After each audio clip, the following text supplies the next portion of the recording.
रात के सन्नाटे में, जब आपकी छाया भी आपके पीछे चलने लगे, जब किसी अजनबी की आहट आपको बेचैन कर दे और आपकी आंखों के सामने कोई ऐसा चेहरा आ जाए जो आपकी रूह तक हिला दे, तब याद रखना, कभी भी उस शक को हल्के में मत लेना, क्योंकि यहां इस कहानी में एक लाल साड़ी वाली महिला की परछाई ऐसी है जो किसी को भी छोड़ने वाली नहीं, जो अपने जाल में फंसा लेती है हर उस इंसान को जो उसके पीछे पीछे चलता है।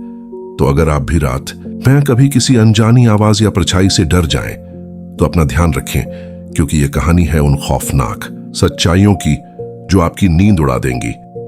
अगर आपको यह कहानी पसंद आए तो लाइक करें, कमेंट करें कि आप किस सीन से सबसे ज्यादा डरे, और हमारे चैनल को सब्सक्राइब करना ना भूलें, क्योंकि डर की ये दुनिया अभी खत्म नहीं हुई, बस अभी तो शुरुआत है। रात का अंधेरा हर तरफ छाया हुआ था।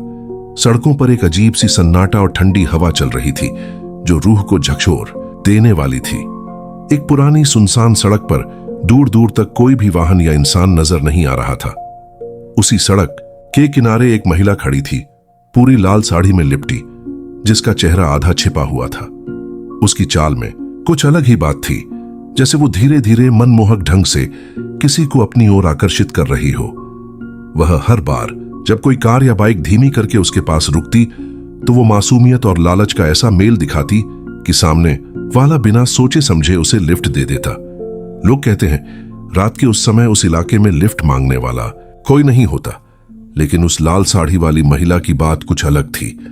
उसकी आंखों में एक अजीब सी चमक थी जो हर किसी को अपने जाल में फंसा लेती। एक दिन एक जवान युवक राहुल, जो अपनी कार से अकेले घर लौट रहा था, उसने देखा कि वह महिला सड़क पर खड़ी थी। उसकी लाल साड़ी रात की अंधेरी छांव में और भी खौफनाक लग रही थी। राहुल ने सोचा, इतनी देर हो गई है, उसे लिफ्ट दे दूं। जैसे ही उसने कार रोकी, महिला ने धीरे से कार में बैठते हुए कहा, धन्यवाद, आप बहुत अच्छे हैं। गाड़ी चलने लगी। महिला का हुस्न और उसकी चाल राहुल को मदहोश कर रही थी। वह बार बार पीछे मुड़कर देखती और धीरे धीरे अपनी लंबी साड़ी को फहराती। उसकी चाल में जैसे कोई जादू था। राहुल की सांसें तेज हो गईं। मन में एक अजीब सी बेचैनी भी हुई, पर वह खुद को रोक नहीं पाया। कार धीरे धीरे उस सुनसान रास्ते की तरफ बढ़ रही थी जहां पेड़ ऐसे खड़े थे जैसे वे किसी प्रेतात्मा की हिफाजत कर रहे हों। अचानक महिला ने कहा, यह जगह कुछ खास है, मैं आपको यहां लेकर जाऊंगी। राहुल ने उत्सुक होकर पूछा, यहां क्यों? पर महिला ने जवाब देने की बजाय सिर हिला दिया। जैसे ही कार रुकी, वह महिला बाहर निकली और अपने झुके हुए सिर से अपनी साड़ी की कड़ियां आवाज करने लगी। राहुल की आंखों के सामने सब कुछ धुंधला हो गया। अचानक उसे लगा कि उसे कोई ताकत पकड़कर खींच रही है। महिला ने मुस्कुराते हुए कहा, अब तुम मेरे जाल में फंसे हो। उस सुनसान जगह पर कई अन्य लोगों की लाशें पेड़ों से लटक रही थीं। वे सभी लाल साड़ी वाली महिला के शिकार थे। उसकी चालाकी, उसका जादू और उसकी खूंखार प्रवृत्ति ने कई लोगों की जान ले ली थी। राहुल की आखिरी सांसें उस लाल साड़ी वाली महिला के हाथों खत्म हो गईं, जो फिर से अपनी चाल में निकल पड़ी किसी और की जान लेने के लिए। राहुल की सांसें तेज हो रही थीं।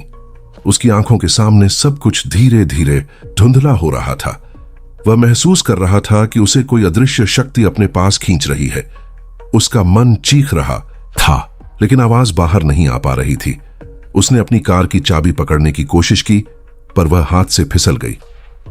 महिला ने अपने लाल होंठों पर एक ठंडी मुस्कान रखी और धीरे से कहा, डरना मत, बस मेरे साथ चलो, यह रात तुम्हारे लिए खास होने वाली है।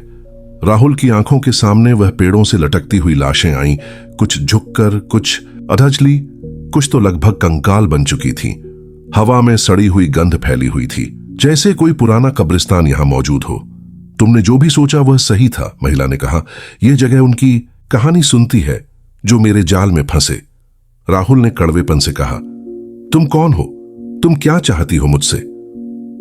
महिला ने धीमी आवाज में कहा, मैं वह हूं जो अकेलेपन में फंसे लोगों की साथी बनती हूं, जो दिल टूटे होते हैं, जिनका कोई सहारा नहीं होता।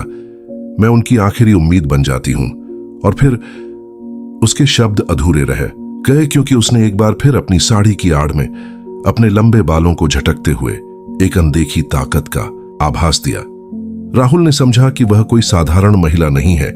उसकी आंखों में गहरा अंधेरा और एक ऐसी भूख थी जो किसी इंसानी दिल से परे थी। क्या तुम मुझसे ऐसा ही करोगी जैसा तुम्हें करना आता है? राहुल ने हिम्मत जुटाकर पूछा। महिला ने सिर हिलाया। हर किसी की एक कीमत होती है और तुम अपनी कीमत चौंका चुके हो। अचानक महिला ने अपने घुटनों के बल झुककर राहुल को अपने करीब खींचा। उसकी साड़ी से निकलती हुई ठंडी हवा ने राहुल के पूरे शरीर को सिहरन में डाल दिया। उसने धीरे से राहुल की गर्दन पर अपने ठंडे हाथ रख दिए और उसकी सांसें रोक दी। राहुल का शरीर निर्जीव होकर गिर पड़ा।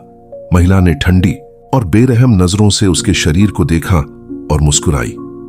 अब तुम्हारी बारी है, उसने कहा।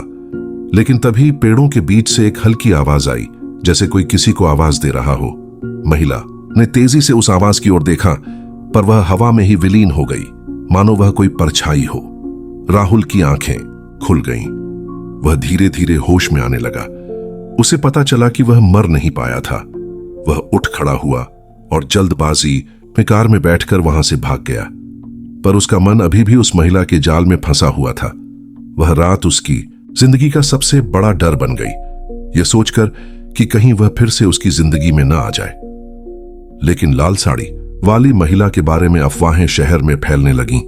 वह किसी एक का शिकार नहीं थी, बल्कि वो अनगिनत लोगों की जान ले चुकी थी।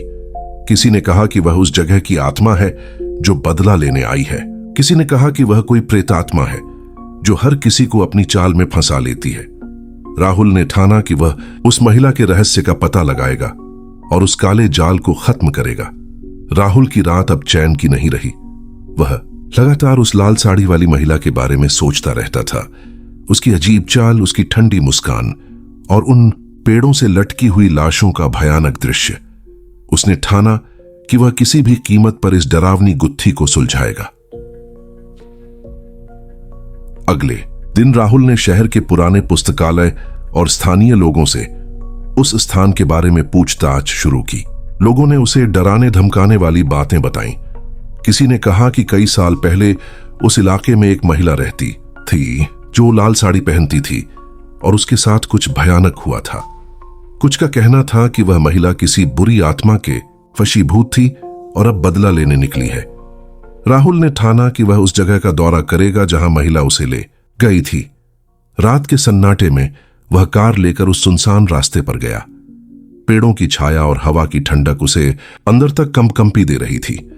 कार के हेडलाइट में पेड़ों की शाखाएं जैसे शिकार की निगरानी कर रही हों। जैसे ही वह उस जगह पहुंचा, उसने देखा कि कई पुराने जले हुए निशान और एक पुराना टूटा हुआ झूला वहां पड़ा था। उसने महसूस किया कि इस जगह पर कुछ बुरी शक्तियां निवास करती हैं। तभी पीछे से किसी की हल्की सी फुसफुसाहट आई। वह घबराया, लेकिन खुद को संभालते हुए पीछे मुड़ा। वहां कोई नहीं था। फिर भी उसे लगा कि कोई उसे देख रहा है। अचानक हवा में लाल साड़ी की फड़फड़ाहट की आवाज गूंजने लगी। उसकी रूह कांप उठी। उस आवाज के साथ एक ठंडी सांस उसके गले के पास महसूस हुई। राहुल ने अपनी कार की लाइट तेज की और वहां से भागने की कोशिश की, लेकिन उसकी कार के पहिए एकदम से फंस गए, जैसे कोई अदृश्य ताकत उसे रोक रही हो। तभी उसकी नजर पेड़ों पर लटकी हुई एक लाश पर गई। वह लाश किसी पुरानी महिला की थी जिस पर लाल साड़ी थी और उसका चेहरा हड्डियों में तब्दील हो चुका था। राहुल की चीख निकल गई। वह समझ गया कि लाल साड़ी वाली महिला की आत्मा सचमुच मौजूद है और उसने उसे अपने जाल में फंसाने के लिए वापस बुलाया है। फिर उस गुमसुम अंधेरे में लाल साड़ी वाली महिला प्रकट हुई। उसकी आंखों में आग थी और उसके कदम धीरे धीरे मिट्टी को छू रहे थे, जैसे मौत का पैगाम लेकर आ रही हो। राहुल की सांसें अटक रही थीं, पर वह डरा नहीं था। उसने खुद को मजबूत किया और कार से बाहर निकलकर उस लाल साड़ी वाली महिला की ओर कदम बढ़ाए। वह जानता था कि अब उसे इस आत्मा का सामना करना होगा। महिला की आंखें ज्यों-ज्यों राहुल की तरफ बढ़ीं, उसकी चमक और भी भयावह हो गई। उसने धीमी मगर गहरी आवाज में कहा, तुमने मेरी कहानियों को सुना है, पर असली सच जानना चाहते हो? राहुल ने हिम्मत जुटाकर जवाब दिया, हाँ बताओ, तुम कौन हो? तुम्हारा ये काला जाल क्यों? महिला ने कहा, कई साल पहले मैं इसी गांव की रहने वाली थी। मेरा नाम था ललिता। मैं एक भोली औरत थी जिसने अपने प्यार और विश्वास के लिए अपनी जान गंवा दी। मेरे पति ने मुझे धोखा दिया और मेरी मौत का कारण बना। इस दर्द ने मुझे इस आत्मा में बदल दिया। अब मैं उन सब का बदला लेती हूं जो जैसे मैं अकेले और बेबस थे उनकी जान लेती हूं। राहुल ने दुखद नजरों से पूछा, तो क्या तुम्हें शांति नहीं मिलेगी? महिला ने ठंडी हंसी के साथ कहा, शांति? जब तक मेरे जाल में नए शिकार आते रहेंगे तब तक मेरा कष्ट खत्म नहीं होगा। राहुल ने फैसला किया कि वह इस आत्मा को मुक्त करने के लिए कोई उपाय ढूंढेगा। उसने पुरानी किताबों में झांका, विद्वानों से बात की और आखिरकार उसे पता चला कि इस आत्मा को मुक्त करने का एक ही रास्ता है, एक विशेष मंत्र और पूजा जो आत्मा को शांति दे सकती है। राहुल ने रात के उस सुनसान जंगल में पेड़ों के बीच उस मंत्र को पढ़ना शुरू किया। हवा में एक अजीब सी आवाज गूंजने लगी। लाल साड़ी वाली महिला प्रकट हुई, पर इस बार उसकी आंखों में गुस्सा और दर्द दोनों साफ दिख रहे थे। जैसे जैसे राहुल मंत्र पढ़ता गया, महिला की छाया धुंधली होने लगी। उसकी आवाज धीरे धीरे फीकी पड़ने लगी और अंत में वह एक तेज चीख के साथ गायब हो गई। सुबह की पहली किरण के साथ वह जगह शांत और उजली हो गई। पेड़ों से लटकी हुई सारी लाशें गायब हो चुकी थीं। राहुल ने राहत की सांस ली। उसने न केवल अपनी जान बचाई बल्कि कई और लोगों की जान भी। उस दिन के बाद से उस इलाके में कभी लाल साड़ी वाली महिला का भूत नहीं दिखा।